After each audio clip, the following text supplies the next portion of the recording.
कि रोने के लिए परमात्मा ने बनाया, ऐसा कुछ नहीं है। उसी तरह से छंवतु या छींके की अगर हम बात करें, कई बार हमें छींक आती है, लेकिन देखते हो ना, जब छींक अगर सही से नहीं आ पाए तो भी बड़ा बढ़िया सा सर दर्द होता है। तो छींक भी अगर आ रही है तो प्लीज़ होल्ड मत करिए, हैंकी लेकर छींकिए, जो आपके सदाचार के तरीके हैं उस तरीके से रहिए, लेकिन रोकिए मत प्लीज़। तो उससे भी आपकी ईएनटी वाली सारी प्रॉब्लम्स होती हैं, मीन्स कॉलर बोन से ऊपर जितनी भी तकलीफ है वो छींक के बेक को रोकने से होती हैं।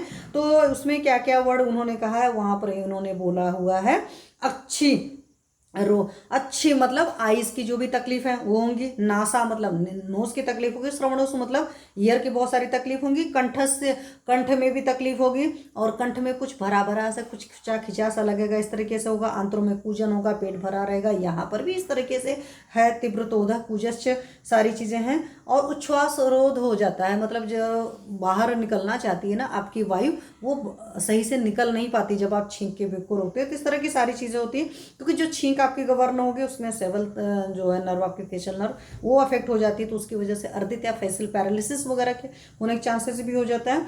और सुश्रुत जी ने ज्वर मुक्ति के लक्षणों में छींक बताया हुआ है, सोच लो। तो अगर आप फीवर से गुजर रहे हैं और आपको छींक आ रही है तो आप समझ लो कि अब आपको फीवर सबसाइड होने वाला है। चरक जी ने क्या क्या बताया, तो अर्दित मतलब फेशियल पैरालिसिस बताई है। अर्धाव भेदक रोग जो होता है हमारे यहाँ, एक तरह का हार्ट मतलब सॉरी ब्रेन में डिसीज होती है या सिरोगत रोग है, उसके बारे में उन्होंने बताया हुआ है। मन्या स्तंभ बताया हुआ है।